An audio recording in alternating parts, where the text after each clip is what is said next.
Good day, everybody. This is Yin Yang. I'm in love with my idea to sing books, and I am reading to you the prosperity approach. Now, I am also thinking about reformatting this group to go to YouTube and to Substack. YouTube, I am on YouTube as Ying Orange 99. YouTube, and then I am Ying Yang 31 on Substack. Ying Yang 31. Come find me on Substack, and please like and subscribe if you like my show. We're trying to bring more virtue into the world with morsels of a thought of wisdom every morning. I have to read to you from wise people who have life experiences of the right things to do.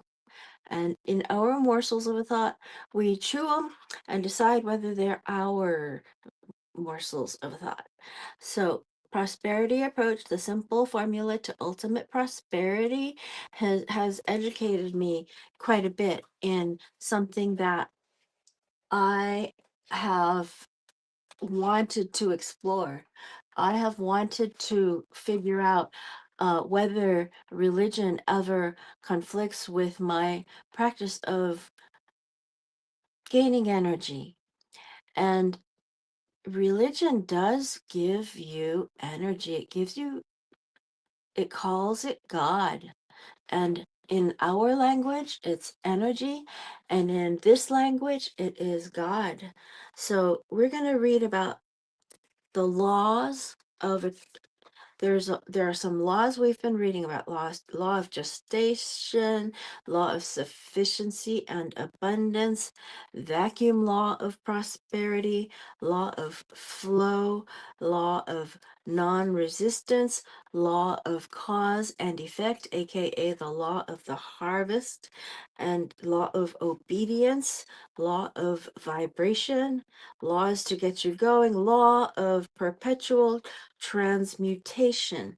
We have been reading about these laws that Allyson Chavez has come up with in her experiences, and I want to read more about her experiences for us to understand. And I don't have my glasses on. I think I have my glasses on, and I go like this. Ay, ay, ay. Okay, I'm gonna choose to move the camera a little. There. Okay. Now, the law of attraction. What you send out vibrationally, you will receive back in the form of people, events, circumstances, and situations that are a vibrational match to you. Similar energies are drawn together. Like attracts like. The law of attraction is the most well known universal law, and there are so many people who teach how to create only using the law of attraction. Focusing exclusively on this law paints an incomplete picture, however. This is mostly a default law, like the law of gravity. You attract what you send out. Your friends are your friends because you're a vibrational match. Have you noticed that the people you hang out with make roughly the same amount of money as you, have similar circumstances as you, and think the way you do? It's not so much that you have a ton in common, it's really that you're all on the same vibrational frequency. James Allen, who wrote As a Man Thinketh in the early 20th century, said, "The outer conditions of a person's life will always be found to be harmoniously related to his inner state. The soul attracts that which it secretly harbors, that which it loves, and also that which it fears. Men do not attract that which they want, but that which they are." How do you use this law when nothing's working in your life? By getting into awareness of what it is you're sending out in terms of dominant thoughts and feelings. Awareness is the first step to changing anything. So, Just notice what you think about the most and how you normally feel. And if you don't like what you're thinking or how you're feeling, then you get to change both. One of the reasons 2011 was so difficult for me, this is Allyson Chavez, was that I was misusing the law of attraction and didn't even realize it. Before my brother passed away, we had been trying to sell our house. For 5 long months, it sat on the market without so much as a whisper of movement. We finally got an interested buyer and even had it under contract pending appraisal. The appraisal came in and devalued our land so dramatically that it killed the sale. I was devastated and felt powerless against this nameless man, quote, end quote, who, with a flick of his hand, sealed our fate. My thoughts were filled with frustration, victimhood, resentment, and anger. Then my brother died in such an unexpected way, which made me even more powerless. Add in the car engine that died, and I was done for. Is it any surprise that only 3 days later the oven caught on fire? Not to me, it isn't. All the seeming catastrophes perfectly matched my inner state. I'm not saying that I magically made the oven burst into flames, but I was an energetic match to having more things falling apart. One of the reasons my business diminished the way it did was due to the signal I was sending out without consciously being aware of it. As I felt more and more worried about losing money, I attracted clients who wouldn't pay for my services. It started off fine, and they made their monthly payments in full and on time, but as I got wobbly, so did their payments. I ended up having to remove half my clients from my group mentoring program because they weren't paying. That was one of the reasons my business dismantled. Clients who didn't pay me and didn't honor the legal contracts they'd signed. But my soul harbored secret fear that I wouldn't be able to sustain high levels of lasting success. And I aligned with the people who supported that particular energetic frequency.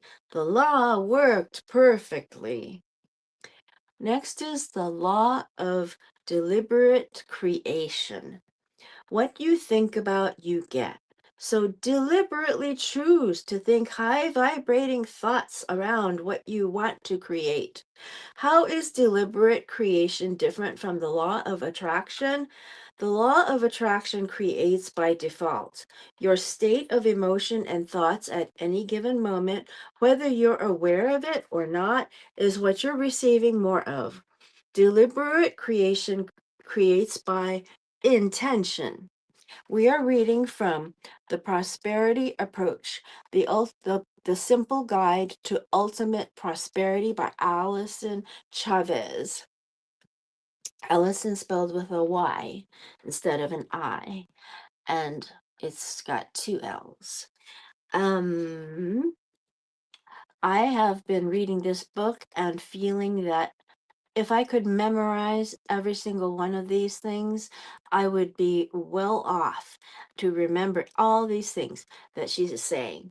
And get the book, get the book, get the book. With deliberate creation, capital D, capital C, you know exactly what vibration you're creating. The law of attraction is like a boomerang. The law of deliberate creation is like a bullseye. There are two phases of deliberate creation: desire and expectation. When you desire something, you literally set up an energetic line of force that connects you with the invisible side of what you want. If your desire weakens or you change it, that particular line of force is disconnected or it misses its goal. But if you stay constant in your desire, you'll sooner or later manifest it either partially or in whole. It's no good desiring something unless you expect to get it either partially or in full. Desire without expectation is nothing more than wishing and is a huge waste of mental energy. Desire puts you in touch and connects you with the frequency of the thing you want. Continuous expectation is what is required to pull it into your physical reality. Expectation is a very powerful, attractive force. It's important to use expectation to your advantage. Never expect a thing you don't want. That is, never tell yourself to hope for the best but expect the worst, because you'll get what you expect more often than not. When you expect something you don't want, you end up attracting what it is you don't want. For example, Zig Ziglar tells the story of a woman who lived in his neighborhood who always complained that she knew she'd get the cancer, end quote, end quote. Every time she said this, she always touched one of her breasts. What did she die of? Breast cancer. On the flip side, never want a thing you don't expect to receive. When you want things you don't expect to receive, you waste valuable mental force. It becomes nothing more than wishful thinking, thinking accompanied by a sigh. Thinking accompanied by a sigh. What a huge waste of mental energy. But when you constantly expect the thing that you persistently desire, your ability to attract it becomes irresistible. How do you do this? Live it in your mind. Pretending it's already here is a very simple yet powerful exercise to manifest prosperity that much faster. I was in a mindset class once, and one of the students wrote pretending, quote end quote, out like this: pre hyphen tending. You are tending that idea in your mind, taking care of that idea. Therefore, you are pretending it because it hasn't shown up physically yet. It had a profound impact on me. Suddenly, pretending everything had all worked out wasn't just an escape or a form of denial, it was a powerful visualization to increase my inner frequency, change my thoughts and emotions, and get me energetically aligned with the life I desired. You use deliberate creation every time you visualize what you want. Dr. Joe Vitale, gave a wonderful exercise in his book, The Attractor Factor. The Attractor Factor, OR, that puts you in a state of deliberate creation. He calls it intentional meditation, capital I, capital M. I call it deliberate creation at work, capital D, capital C, capital W. He suggests that every day for 30 days, you spend 20 minutes intentionally thinking about how you would like life to be 30 days from now. Wow. To do that, simply write out a clear statement that describes what it is you have. For example, at the end of these 30 days, I have 20 new clients, or I've released 8 pounds, etc. It's important that whatever you choose is a bit of a stretch, but is also believable to you. If you don't believe you can do it, you probably won't. Don't go visualizing winning the lottery or losing 50 pounds in the next month and then talk to yourself quietly out loud or in your mind is fine about how it feels to have met that goal. What does life look like? How do you feel about it? Are you whistling? Are you smiling? How are you celebrating? What are you wearing? How are you showing up? Relish the idea of how it would feel to have it now. If you can spend 20 minutes a day for 30 consecutive days practicing the art of deliberate creation as described above, you will dramatically increase your powers of manifestation. Why? Because for 20 full minutes, you are an energetic match to the reality you wish to experience. In that moment, you are literally changing your future. The law of rhythm is next. The law of rhythm is next. And I'm going to say that This law of of of deliberate creation, or Dr. Joe Vitale calls it the intentional meditation, deliberate creation at work. When we do meditation work, it is qigong in Chinese, and people know that qigong is energy work. And Allyson Chavez says deliberate creation at work. Deliberate creation at work. Okay? Now, in next, the law of rhythm, nature's movements are cyclical. There is repetition in everything. God loves to use nature as the perfect example of how to relate to Him, how He relates to us, and will always take care of us, and how true creation actually works. We are reading from the Prosperity Approach, this a simple guide to ultimate prosperity by Allyson Chavez, the best number one bestseller. There is a rhythm and an order to everything. The the tide coming in and out, how the planets orbit, the four seasons, even how the sun rises and sets every day.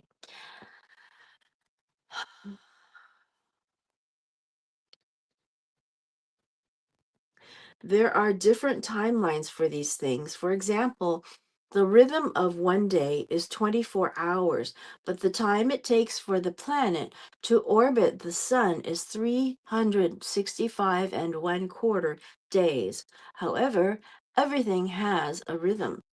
Our lives are a perfect parallel to this. We have good days and we have bad days. There are times when we prosper and times when we don't. We experience joy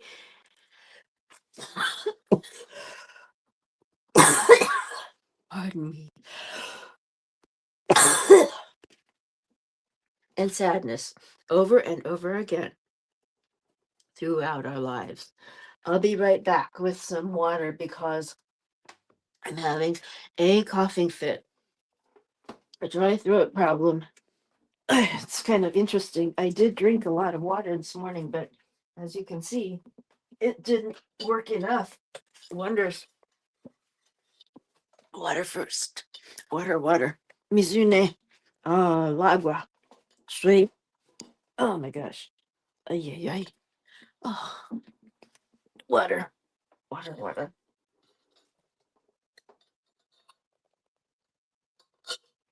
Sorry. Okay. So there is a rhythm to everything. There are different timelines for these things. For example, the rhythm of one day is 24 hours, but the time it takes for the planet to orbit the sun is 364 is 365 and one fourth days. There are times when we prosper and times when we don't. We experience joy and sadness over and over again throughout our lives. How does this law help when it seems like nothing is working and everything is falling apart? Realize that by law, your circumstances can't continue to go down forever. It has to bottom out and start going up at some point. Even better is knowing that you can actually influence the upturn to come sooner rather than later.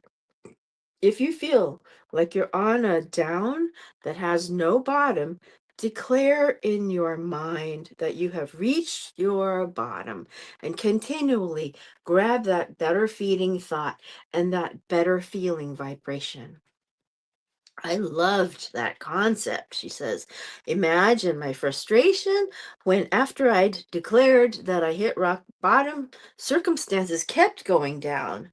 I spoke to my mentor about this, and she reminded me that circumstances work in time lag, so they have to play out in real time, even after we've declared a new vibration in our thoughts and bodies. So, keep reminding yourself that you've already hit rock bottom in your life, and no matter what circumstances look like, keep your thoughts up Keep connecting and reconnecting to God, trusting that He knows exactly what part of the ride you are on and that everything will work out. Comfort yourself with the knowledge and assurance that your down eventually has to level out and then swing up, and that eventually this experience will only be a memory. One of my clients was having a really difficult time in every area of her life and wanted to give up on her dreams. The problem she was having was connecting to God. She wanted nothing to do with that. And I have firsthand experience of feeling abandoned by God. So I knew better than to tell her to connect with God anyway. Instead, we focused on different sets of self love she could do daily, as well as reaching out and serving others during this very low time in her life. I reminded her of of what one of my mentors told me. When you're in drama, you're in your story. Serving others gets you out of your story. That self care was vital for her, but was so serving. Our mentoring together ended while she was still in the quote down end quote, and I wasn't there to see the upturn happen. However, I recently received an email from her that said she'd come back to her soul's purpose, felt committed to living her passion, and she was healing her relationship with her higher power. Things had definitely turned up for her. What can you do right now to begin an upswing in your thoughts and emotions? Write it below. Examples: listening to music that is inspiring and comforting, declaring that you've reached the bottom and it's only up from here, and honoring that declaration in your thoughts. I think for myself, it would be, we're on page 80. For myself, it would be to play the piano more. I have not played the piano in a few years. And the other day, I tried a little and found myself so rusty that I was ashamed. And so I decided that I'm going to do more in terms of playing the piano. I love piano, and I have not touched it in recent years because I have been having this hoarding issue, and hoarding is a damaging concept. It hurts you because you don't get to use the things you have because there are just too many of them. And you haven't cycled through the first ones you got, and then you added things to your your collection. So hoarding is really a problem for some people. And sorry.